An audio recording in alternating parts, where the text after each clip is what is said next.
Greetings. Today is 5/8/2019, and I got some extremely pertinent information. While I was contemplating some scriptures, the Messiah led me to some things, and it's very time sensitive and extremely interesting. First, I must apologize for crying wolf recently. I truly thought that the open door, that I seen the Messiah coming in the first fruits of the barley. And after that came and went, I truly thought I seen the open door happening on the day Noah entered the ark and the Almighty shut the door. And then that day came and went. So, I apologize for crying wolf. I know crying wolf is not healthy. But I truly thought that that was the day, and I wanted to share the information with you. Okay, so it came and went. I went back to the drawing board, and the Messiah showed me the critical ingredient that I was missing. So I'll share it with you, and then you guys can take it to the Messiah in prayer and take it from there.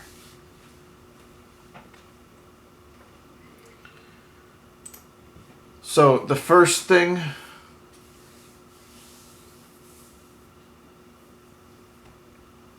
that I want to go over is the ingredient that I was missing. And that is this right here. The sorrows, which would start with the sudden destruction. The sorrow cannot begin while the generation is still 70. So, even though the first rapture, the open door in heaven, the removal of the wise virgins, the wise servants, the Church of Philadelphia, the elders, which are the Levites in New Jerusalem. The Church of Philadelphia will be operating as the Messiah's Levites. Okay?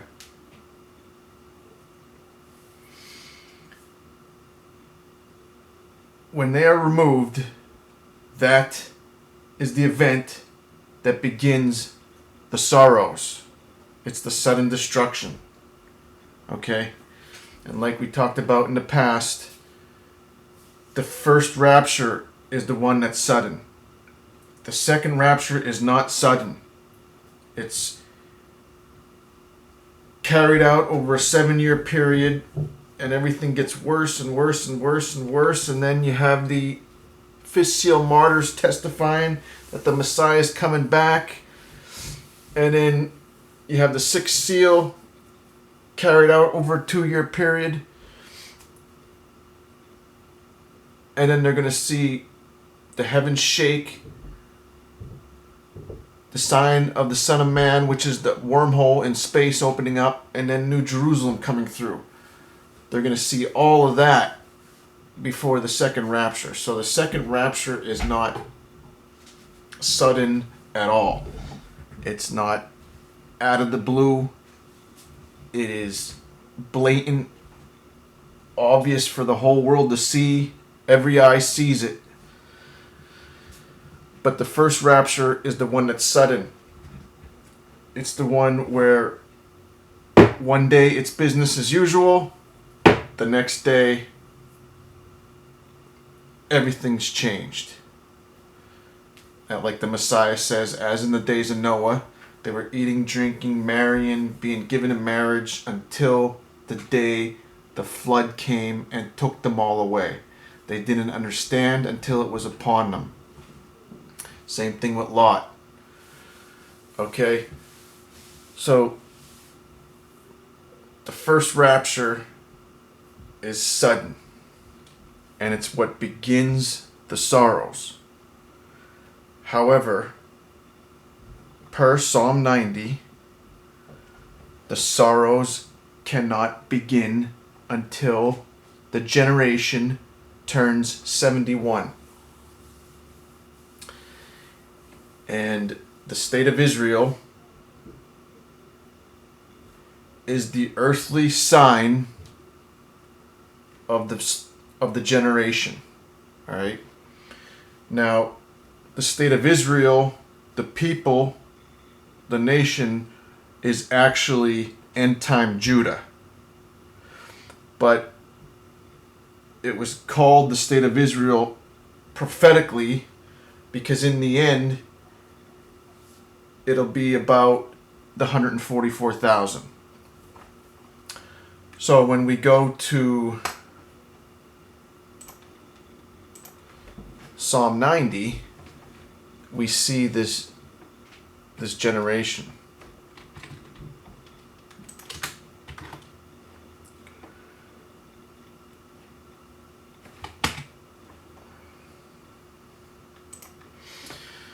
And it says, "As for the days of our life, they contain 70 years, or if due to strength, 80 years. Yet their pride is but labor and sorrow, for soon it is gone and we fly away."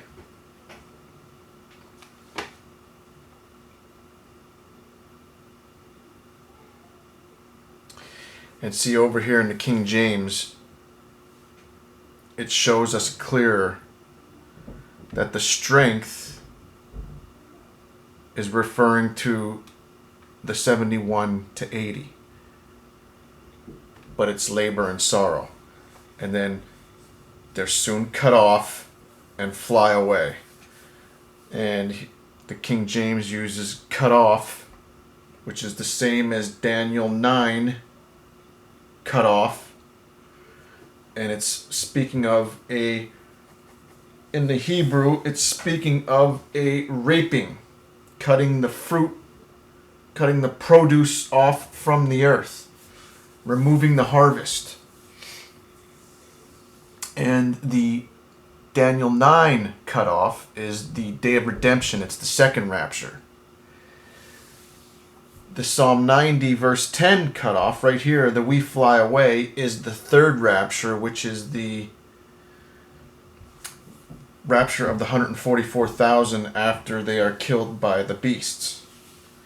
They lay in the streets for 3 days, 3.5 days, then they're resurrected, and then they're raptured in Revelation 11. And the fact that the Almighty in Isaiah refers to a nation being born in a day, he uses the word born to signify that it's talking about the generation. And it's all an earthly sign for us to see and to know that this is the final generation. So the 70 years are relatively normal, but then the 71 to 80 is labor and sorrow. And then the 144,000 are raptured because it transitions into the 144,000. So we see in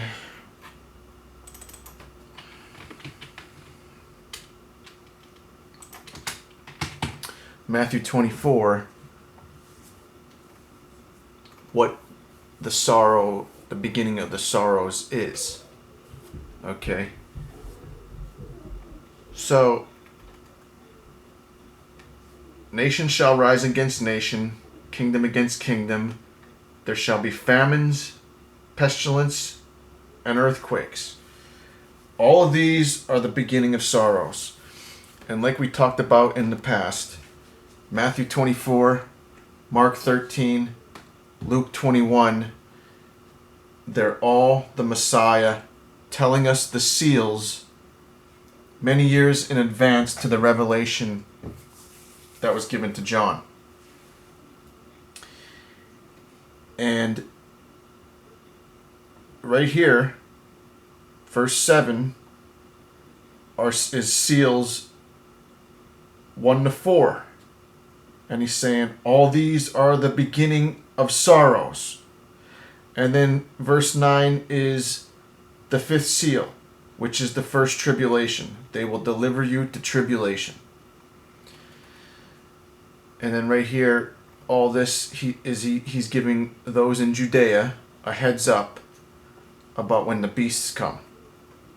And then he brings it back to the seals down here in 29. And the way to understand that he's bringing it back is because he refers to the tribulation. And the tribulation is verse 9. They will deliver you to tribulation, which is speaking about the fifth seal. So he's saying immediately after the fifth seal, which is the tribulation of those days when they kill you for my name's sake, then the sun will be darkened, which is the sixth seal. Okay? And then they will see the Son of Man, the sign of the Son of Man, and then the seventh seal is right here when the last trump, when the second rapture occurs, and all his people, dead and alive, the ones that remain, are caught up into the clouds and taken into New Jerusalem. So, my point here is that the beginning of sorrows is seals 1 through 4, but specifically 2 through 4, because the first seal is the Messiah beginning his coming. And his coming is the 7-year process of the seals. It's also known as the trial, or the testing, or the temptation. The hour of temptation, the hour of trial, the hour of testing. But it's mainly, the most precise explanation or definition is trial. It's a trial. The earth is on trial because he deemed them wicked and adulterous. And those that remain, they remain because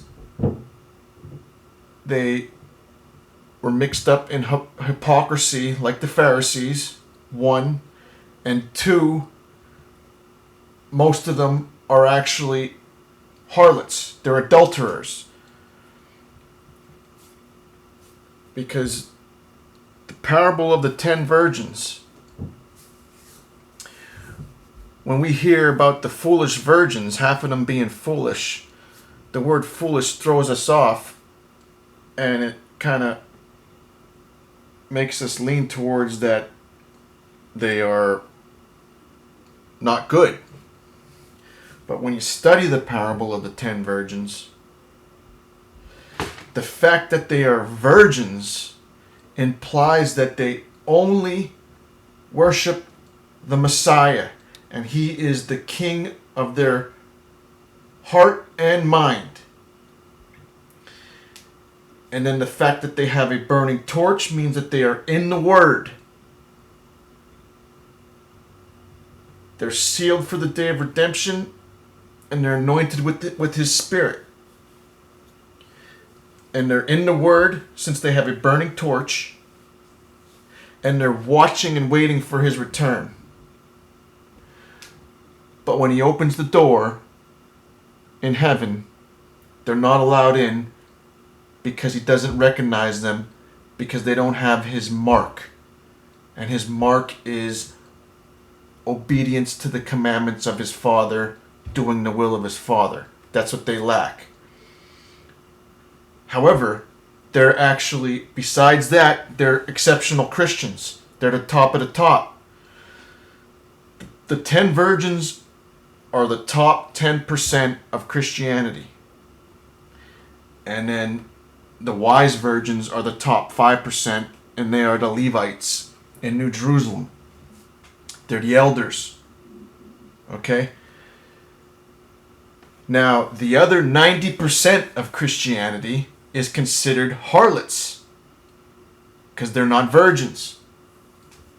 So, they may say that they believe in the Messiah, or they may go to church once a week, but if you listen to them speak, they talk more about their hot rod or Monday Night Football more than the Messiah. They spend most of their free time working on their hot rod or watching football or going wherever rather than spending time with the Messiah. You understand what I'm saying? So just because Scripture refers to them as foolish virgins, don't let that throw you off. They are the top echelon of Christianity. They just don't make it in to the first rapture because more than likely they are not observing the Sabbath. Because just by having the nature of the Messiah in them, they probably keep most of the commandments just by doing the right thing. However, they probably lack a few things, and probably the main one is observing the Sabbath and the holy days. And that's mostly because of the false doctrines of men that have been feeding us baloney, regurgitated vomit for the past 500 years, and even longer. So, my point is that when the Messiah comes, the start of his coming is when he removes the wise virgins, which is the open door in heaven. Revelation 4:1. That's when the wise virgins, the Church of Philadelphia, are removed. That is the event that begins the final 14 years. It's the event that begins the trial. Okay? Only the Church of Philadelphia is promised to be removed from the trial. And the word in Revelation 3, where the Messiah promises the Church of Philadelphia to be kept from the hour of trial, when you look into the Greek, it is talking about a removal. Because lots of people like trying to say, oh, they're just going to be protected. No. It is a removal. And when you look at the parable of the 10 virgins, which is also talking about the first rapture, when it says, come out to meet him, it's literally saying, be removed from, to go meet him. Meaning they are being removed from the earth to go to New Jerusalem to meet him. And we see them at New Jerusalem in Revelation 4. And the Messiah is in his high priest garb. He's the high priest from the line of Melchizedek, meaning it's forever. And the elders, the wise virgins, the Church of Philadelphia, are going to be acting like his Levites. They're not necessarily from the DNA of Levi, but they are acting in that capacity in New Jerusalem. So, the 7 churches are the end time church. Each church represents a portion of the end time church. Okay? The Church of Philadelphia is the wise virgins. Then there's another church that represents the 5th seal martyrs. Then there's 2 churches that represent the believers that remain, representing the 2 loaves with leaven. The wise virgins are the one loaf without the leaven, the one barley loaf without the leaven, first fruits of the barley, and then the two churches that remain, those that remain, they are the two first fruits for Pentecost, and they're the loaves that are cooked with leaven. And the leaven is the hypocrisy of the Pharisees, meaning they said that they knew the word inside and out. They acted like they were the holier than thou, righteous, upstanding, big long prayers, go to church all the time, sitting in the best seats at church, got their, pretty clothes on and all that, blah, blah, blah. But they couldn't recognize the word, the Messiah, when he was standing right in front of them, which is hypocrisy. All right? So those that remain who missed the first rapture, they remain because of the leaven, which is hypocrisy. So two of the churches represent those that remain. Another one represents the fifth seal martyrs. Two represent the 144,000, being the northern kingdom of Israel and the southern kingdom of Judah. So that's 1, 2, 3, 4. And then the final one represents the new believers, which is the seed of the 144,000, the remnant of the 144,000. They received the testimony of the 144,000. And as you can see in Revelation 19:7, the bride is the church. All 7 of them. Some people try teaching that only a portion of the church is the bride, but that's not true. All 7 churches, the whole of the church is the bride. It's just a process of her being made ready. Each church is mature at a different time, and it's mirrored in the growing season of ancient Israel. The barley was ripe first. The barley was mature first. They're the wise virgins. The wheat was mature next. So barley spring, wheat summer. Wheat is those that remain, and then the grapes were ready last. They're mature last, and that's for those that were unbelievers when the Messiah returned at the 6th seal. And then the 144,000, they are conducting a mission, a service for the Messiah. He's the chosen.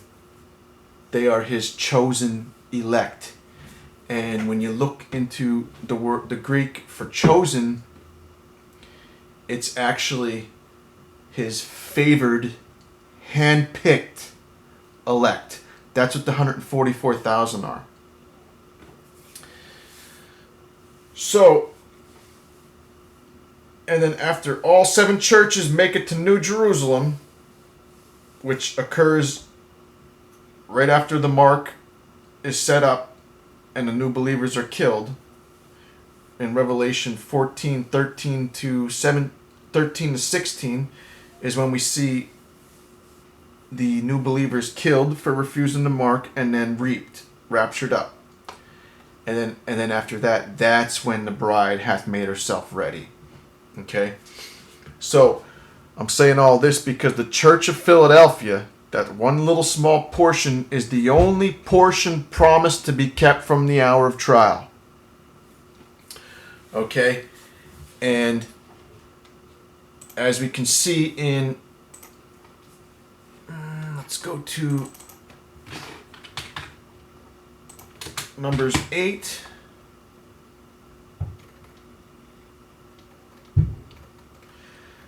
Numbers 8 is showing us that the Almighty chose the Levites to be his. In the beginning, he chose the firstborn. He said, all the firstborn are mine. This is after he decided to remove them from Egypt because they were so caught up after 400 plus years of being in Egypt. They lost all the knowledge of their covenant, and they became assimilated with the Egyptians, and they were playing the harlot with other gods. So after the Almighty decided to take them out of that nonsense, he said that the firstborn are his. All right. But then when it came time to build the tent and the tabernacle and all that, he said that the Levites are going to be his instead of the firstborn. And so he gives them to Aaron, tells him to sanctify them, and that they're going to be, his to work with them, and they're going to be camped right next to the tabernacle. The tribes camped north, south, east, west of the tent, but the Levites were right next to the tabernacle. And interestingly, right here in 19, it says, I have given the Levites as a gift to Aaron and to his sons from among the children of Israel, to do the service of the children of Israel in the tabernacle, to make an atonement for the children of Israel, that there be no plague among the children of Israel. Okay? So, the service that the Levites were performing kept the plague from among the children of Israel. And when you look into the Hebrew word for plague, and then in the New Testament, the Greek word for plague, it basically just means death. Okay? So to keep death away from the children of Israel. Alright, and then in Malachi 3, we see, now this is talking about the day of the Almighty, the day of the Messiah, and it says, who may abide the day of his coming? And who shall stand when he appeareth? For he is like a refiner's fire, and like fuller's soap.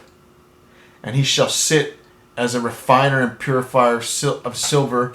He shall purify the sons of Levi, and purge them as gold and silver, that they may offer unto the Almighty an offering in righteousness.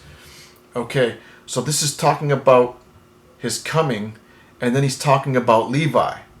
Now, when I looked into the Hebrew here for sons of Levi, it doesn't mean, it doesn't have to mean sons of Levi. It could just mean members of Levi. The translators translated it into the English as sons because it could mean sons. But the fact that it's talking about the end, at his coming, and we know that who's working in the capacity of Levi in New Jerusalem, we know this is talking about the wise virgins. And they're going to be doing a service in New Jerusalem, and I believe that it's going to be keeping death from those that remain on the earth. Okay?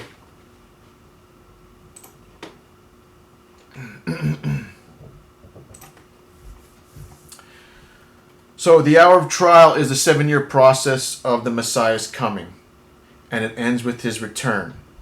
It begins with the first rapture of Philadelphia and ends with the 6th seal return of New Jerusalem to near space.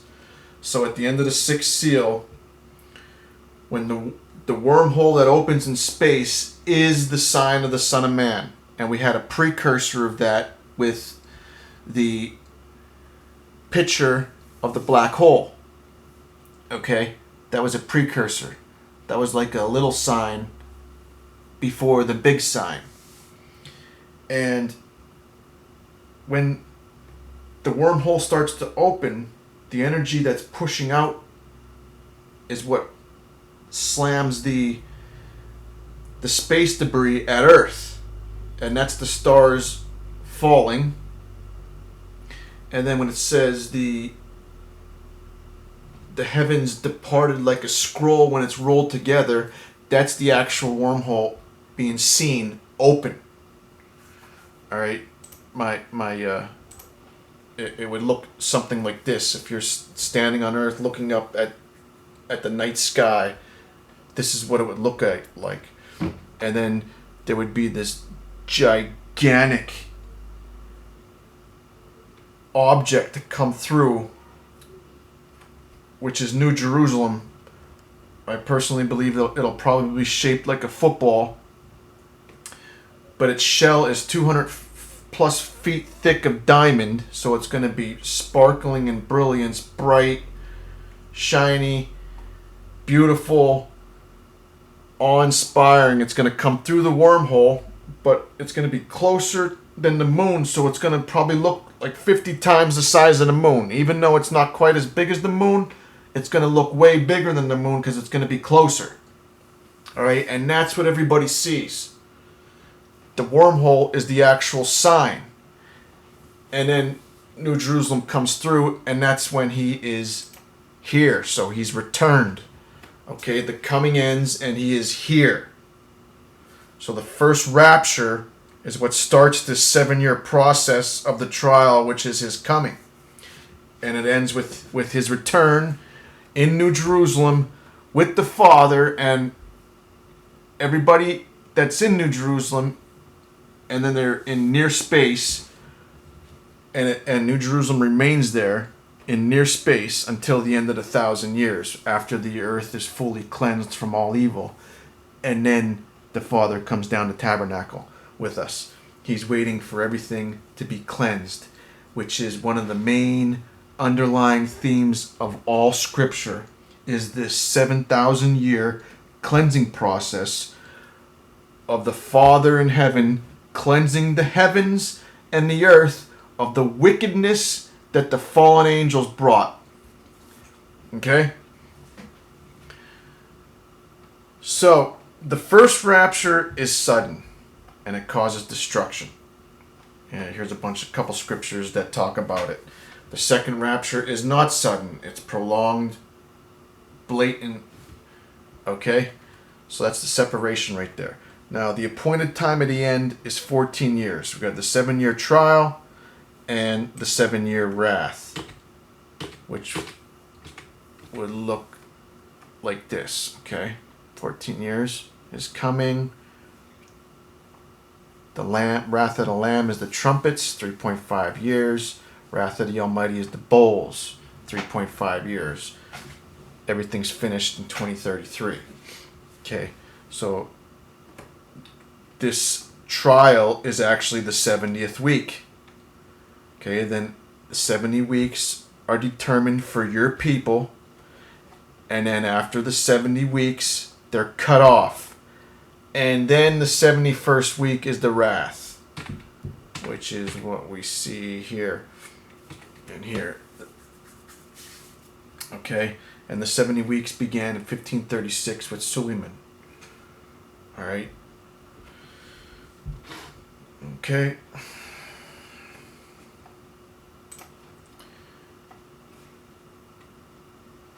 Now, the seventh seal is in the middle of the appointed time, because it says when he opened the seventh seal, there was silence in heaven about a half an hour. Okay, and like we said in the past, in the Greek, hour only means hour. The Greek term for hour in Revelation 7, or I should say Revelation 8, 1. The Greek term for hour It only means an hour when it is talking about a literal hour in the day. If it isn't talking about a literal hour in the day, it means appointed time. Appointed period of time. So the way it should have been translated in Revelation 8:1 is that when the seventh seal was open, there was silence in heaven at about the halfway point of the appointed time. Okay? And it's easy to see that because the sixth seal, the heavens shaken, and then the seventh seal is silence because it's in between the sixth seal and the trumpets 1 to 4, which is the war in heaven.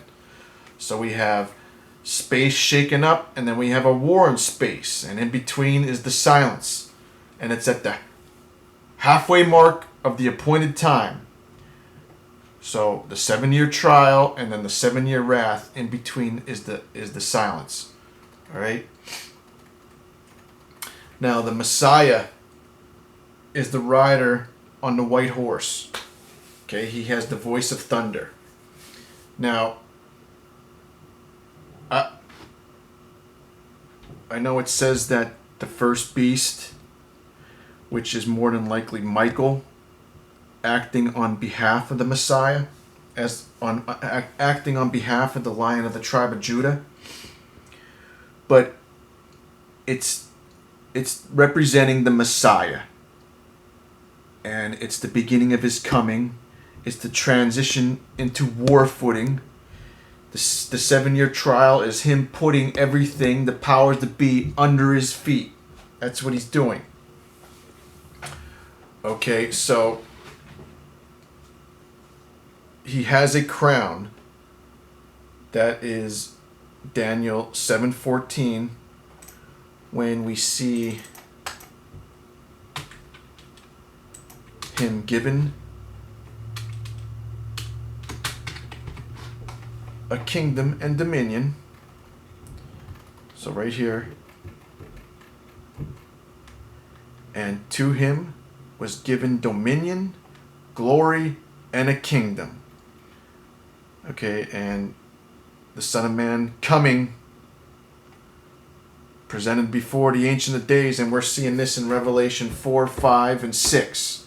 Okay, so he's presented, and then he's given the dominion, the glory, and the kingdom, which is the crown of the white horse rider. All right. Then it says he has a bow.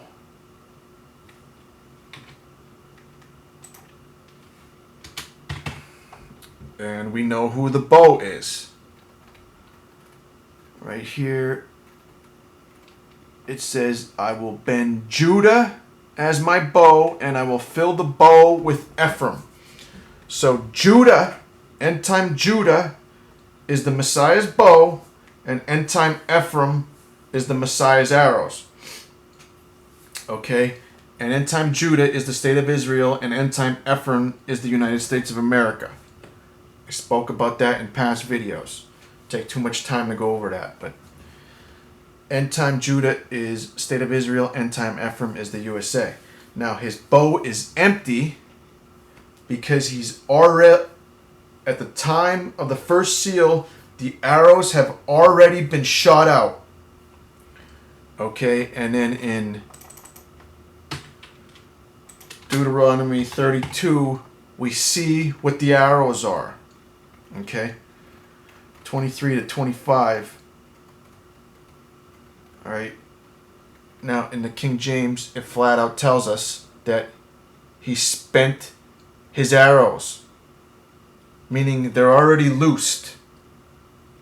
All right, and he's talking about the froward generation, which is the wicked and adulterous generation, which is planet Earth, right? He shoots his arrows at planet Earth. Okay? And then the arrows are famine, plague, destruction, beast of the earth, terror, sword. All right? Now you should be able to see clearly that these are seals 2 to 4. Very clearly. His arrows are seals 2 to 4. And when the first seal opens, he already let them loose. So they are already on their way to hit Earth. Alright? And with the sudden destruction, they're starting to hit after the removal of the wise virgins, which is the beginning of the sorrow. Okay? And then we see all throughout the scriptures that the Messiah and the Almighty have a voice of thunder. Exodus 19:19 is a perfect example. All right, and then the 70th week began this year on 3/20. It started with Suleiman's construction on the wall to restore the wall, and he called again the Jews to Jerusalem in the year 1536. That was the start. So 1536 plus 490 would be the 70 weeks, the end of it, which is 2026. So then because a week is 7 years, you just minus 7 years, and that brings us to 2019. So the 70th week began on 3/20. And then coincidentally, 2 days later, the Mueller report was released saying what we all knew, that there was no collusion, there was no obstruction. It was a big fake narrative to cover up the true crimes. But anyway, because the anointed ruler is supposed to be on the scene after the 69th week. So the 69th week ended and the 70th week began on 3/20/2019. And the anointed ruler is supposed to be here. 2 days later, Mueller report released. Alright? Just giving you all a heads up. So, the final generation was birthed on 5/14/1948. So, the 70th year is now. Psalm 90 tells us that the generation is 70 years, and then from 71 to 80, it's labor and sorrow. So the sorrow cannot begin until the 71st year. And this was the missing ingredient that I was not calculating into my past calculations for the day. When I seen the Messiah coming in the first fruits of the barley, which is a picture of the first rapture, I didn't calculate that the sorrow cannot begin until the 71. Alright, and then Matthew 24 verse 8 tells us what the beginning of the sorrows is. It's the seals 2 to 4. And then the 71 to 70 years with the first rapture is mirrored with the 70 to 71 week at the second rapture. So the transition from 70 to 71 is the first rapture, and then in years, and then the transition from 70 to 71 weeks is the second rapture. And right now, the 70th week began, and the generation is 70 years old. Next Tuesday, Jerusalem time, it will turn 71. Okay? Now, I just did this for fun, but I calculated. I did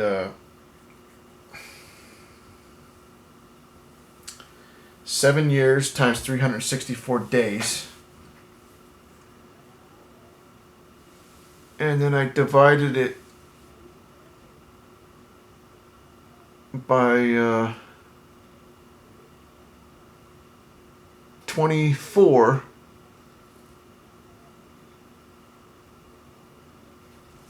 To get the hours.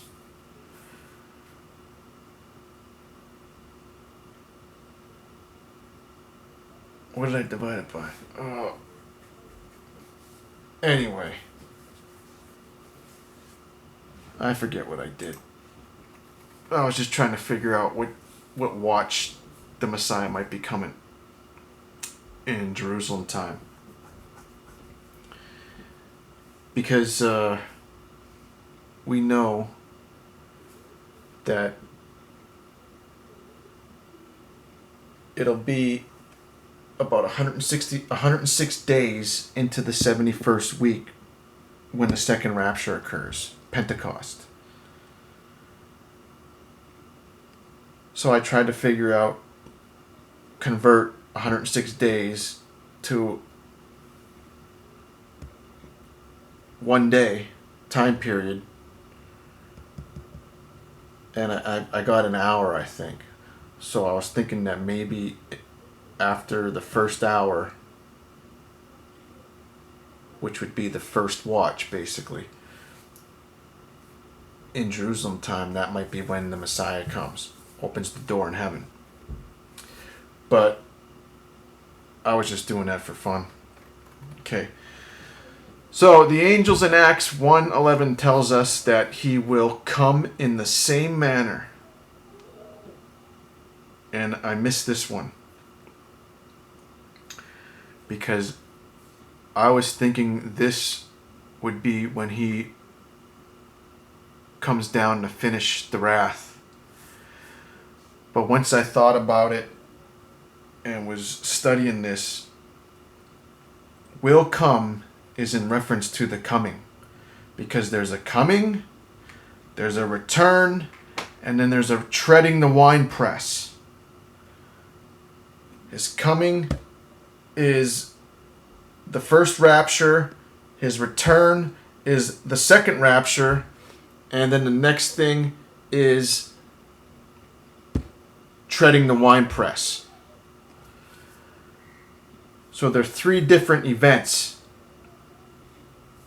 And the angels tell us he will come in the same manner you've seen him depart. And the Greek phrase right there in Acts 1:11, the Greek phrase is 2064, which is I come. All right, that's the most precise meaning, is I come. And then when we look at Revelation 6:1, when the voice of thunder says, I come, what is it? It's the same exact phrase, 2064, I come. So I believe that it's pointing us to the sudden destruction, but coming quickly as a thief, the open door in heaven. And this was on the 40th day after the resurrection. Now, I was looking into 40 days, and 40 days is very prevalent in Scripture. Many things happen with 40 days. Okay? And in the Transfiguration, Matthew 17:3, Elijah, Moses, and the Messiah, the one theme that they had in common was they all fasted 40 days. And then Moses got the law, Elijah was at the mountain of the Almighty, and the Messiah was tempted in the wilderness and began his ministry. So, on the 40th day, which would be the Ascension day, will be in this year will be the first day of the 71st year, and it will be exactly 1,986 years to the exact day since the Messiah left. To the day. All right. Now, the only way to perceive this is if you have the proper calendar and the proper translation of when the resurrection occurred. Because most people believe the resurrection occurred on the first day of the week, which is not true. It occurred at the first part of the daily Sabbath. The weekly Sabbath. And it's easy to see when you do the count. So, day 13, which would be the preparation day for the Passover lamb, is on a Monday. Then the lamb is sacrificed at twilight, and then the Passover meal is eaten at the beginning of the 14th day. So then day 14 is the Passover. Now the Messiah was crucified on the unleavened bread preparation day, which is when they were removing the leaven. That's why he is the Lamb who taketh away the sin of the world. So he removes the leaven, the sin. Alright? Then he is in the grave Tuesday night. In the grave night 1. Then the next day is unleavened bread day 1. In the grave day 1. In the grave night 2. Then the next day is unleavened bread day 2. In the grave for the second day. And in the grave for the third night. So there's the 3 nights in the belly of the whale. 3 days and 3 nights. So there's the third night. Then on Friday, unleavened bread day 3, he's in the grave for the third day. So there's day 3, there's night 3. And then he resurrects after twilight,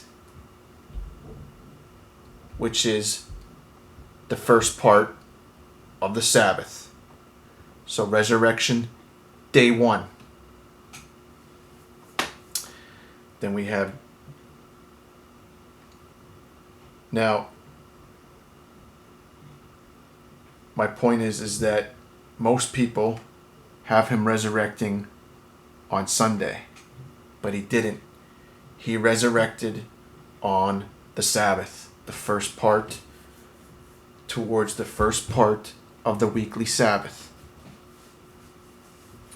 Okay?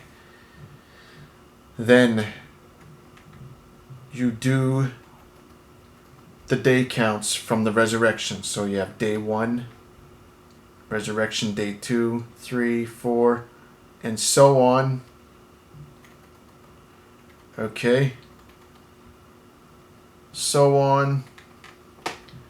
Then you come to resurrection day 39 is 5:14. So the last day of the 70th year is 5:14. Then the next day, which would be the first day that they are 71, is the day that he ascended. 1,986 days to the day from the ascension. And then the following day after that is Omer 33, Lag BOmer, and Lag BOmer just means the 33rd Omer day. But interestingly, the tradition is to play with a bow and arrow, and it commemorates when the plague ended. Okay, so what do the Levites do? They keep the plague from the children of Israel, from Israel. if this is the open door in heaven, who's in New Jerusalem on this day? The wise virgins who are acting as the Levites with their high priest, the Messiah, in the line of Melchizedek. Plague ends. Bow and arrow. Judah, Ephraim, State of Israel, America begins. Okay?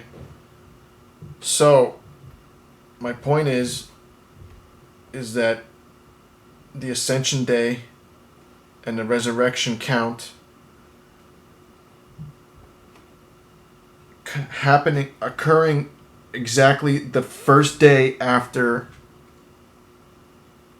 the generation turns 71. Any other calendar wouldn't allow for this, and the interpretation of the resurrection occurring on a Sunday wouldn't allow for this. So the only way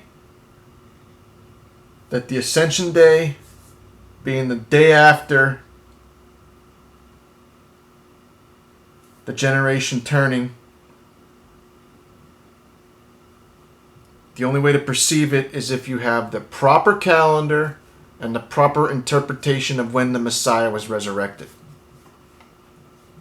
All right? And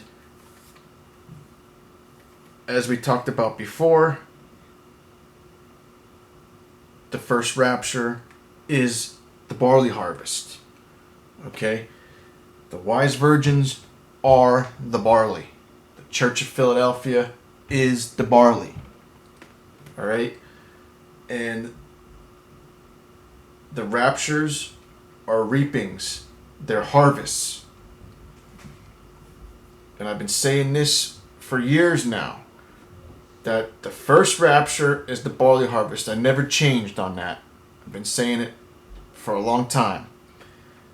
I've never changed, and I won't change. Boaz, the Redeemer, comes in the barley. Him and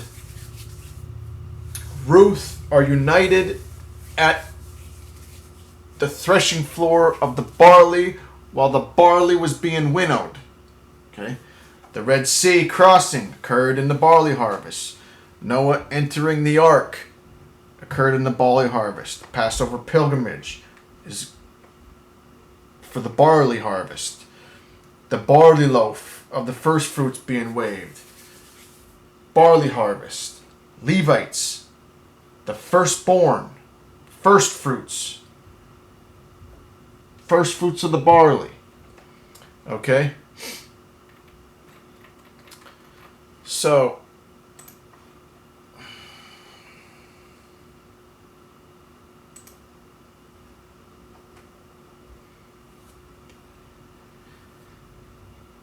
here is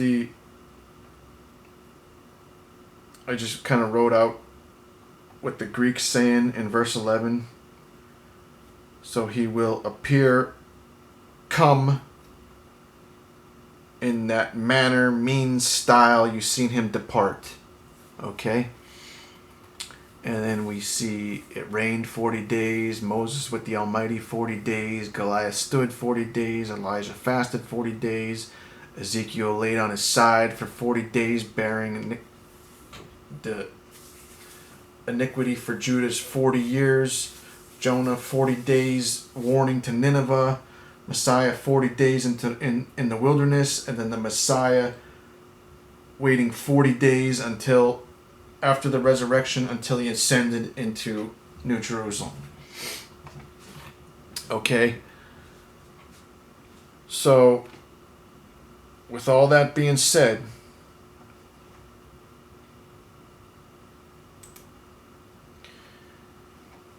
I believe, like I've said from day one, this chart, it's a mold, but I believe 2019 has to be the year of the first rapture. Everything else won't compute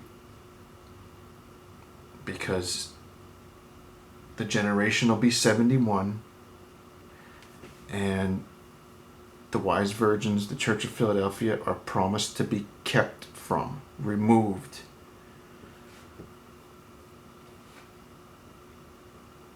And then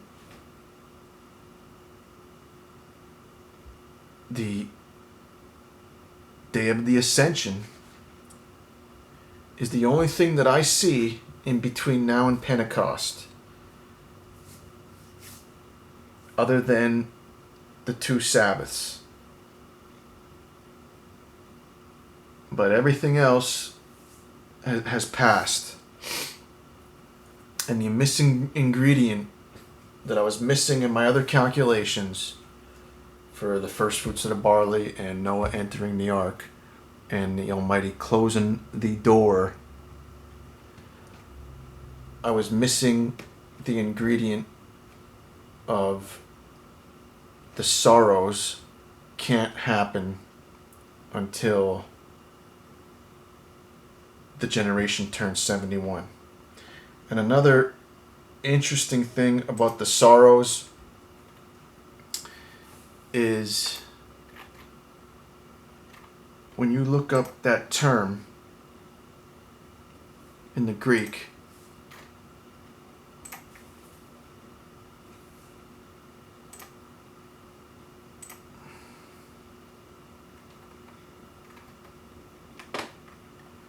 (5604), this phrase, it's talking about birth pains, sorrow, agony, and then if you look right here, it's also referred to as a snare.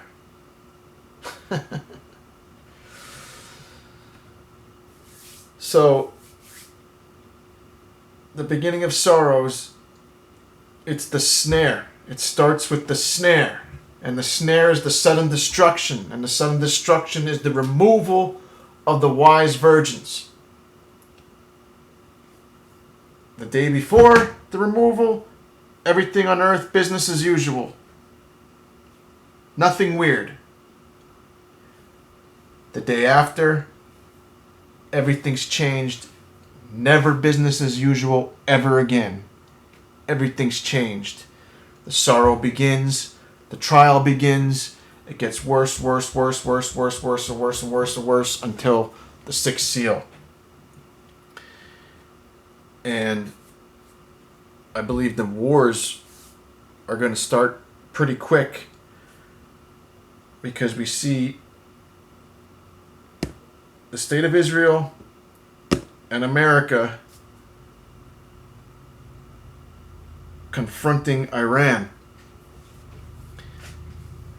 And it might not be a flat-out war against Iran, because if you look at the scriptures that talk about the end-time wars, most of them point to the Philistines and Tyre, however you say that, Tyre. And Tyre is modern-day Lebanon, and the Philistines are the modern-day Palestinians in Gaza, the West Bank, and in those areas. But what links them all is Iran controls them. And more than likely, what's going to happen for the 2nd seal is Israel, the state of Israel, is going to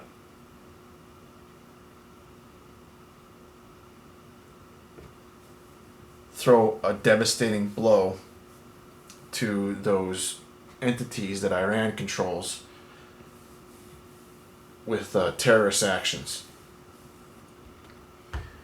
And then I'm sure there'll be more wars, but And I still believe the United States of America will be the best place to be during the trial, because the Messiah is using America to carry out, to manifest the seals. So America is going to confront the enemies of the Messiah. So there'll be wars. Then America is going to take down the central banking system, which has been pillaging the people for hundreds of years, thousands of years actually. And that is more than likely what's going to cause the famine and the collapse, the financial collapse. And then between the wars and the financial collapse, that's what's going to bring about the fourth seal, which is death. And like I said, when you look at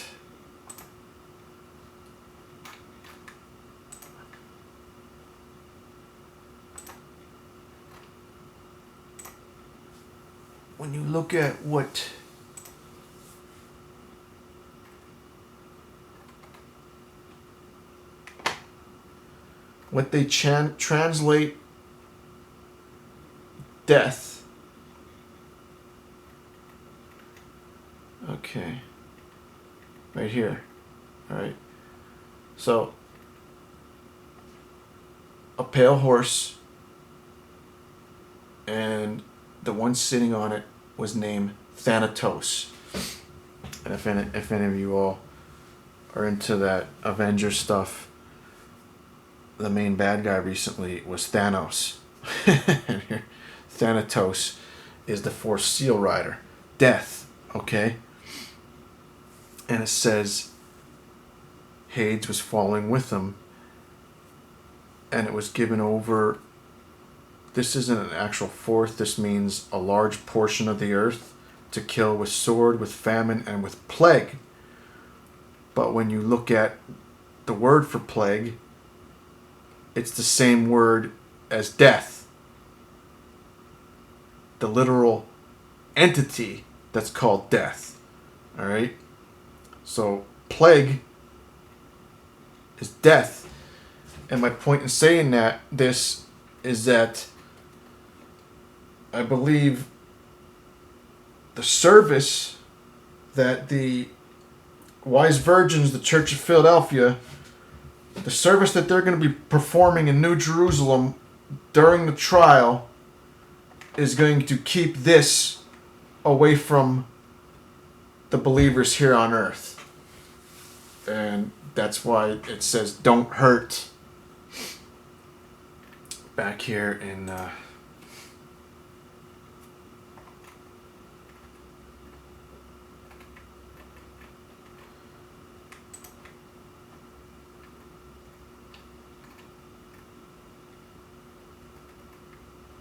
wheat and the barley, which I believe is pointing to the 2 loaves of the first fruits of the Pentecost that have the leaven in it. And then it says that you should not injure these. The wheat and the barley, which contain the oil and the wine. Don't injure these. And what I really believe it's saying is this is talking about those that remain. The believers that remain here, don't injure them. Okay? And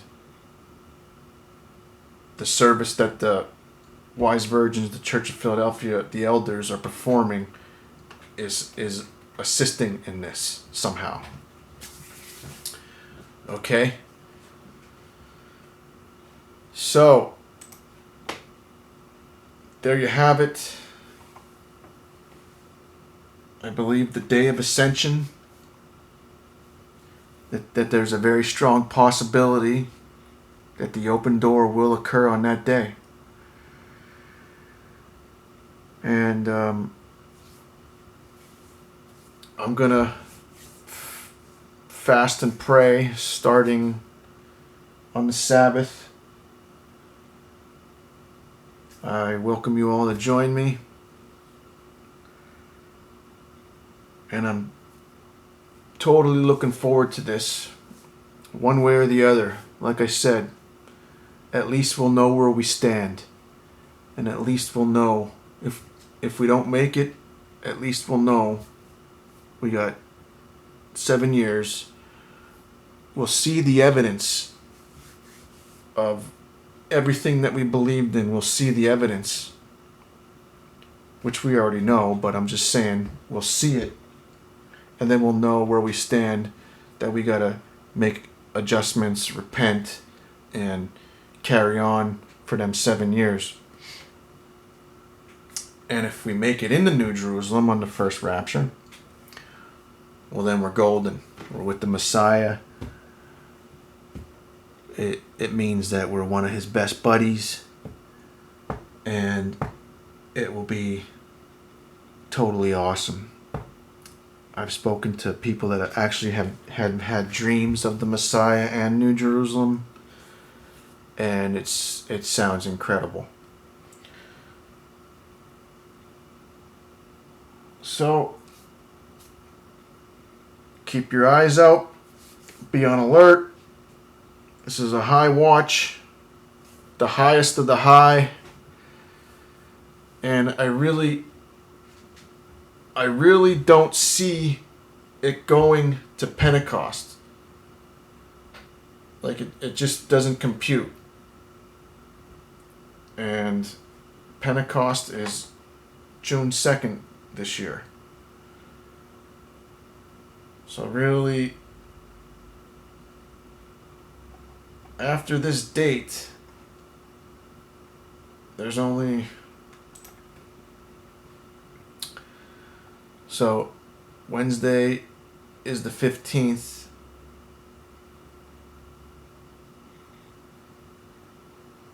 There's only a couple weeks until Pentecost. And it just doesn't compute that it would be down here. Because this is for the second rapture.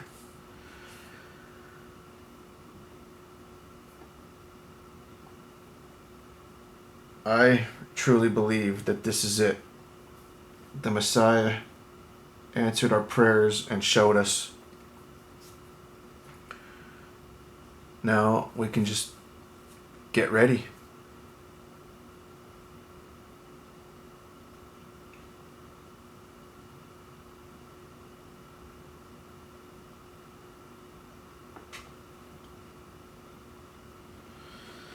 So, with that being said,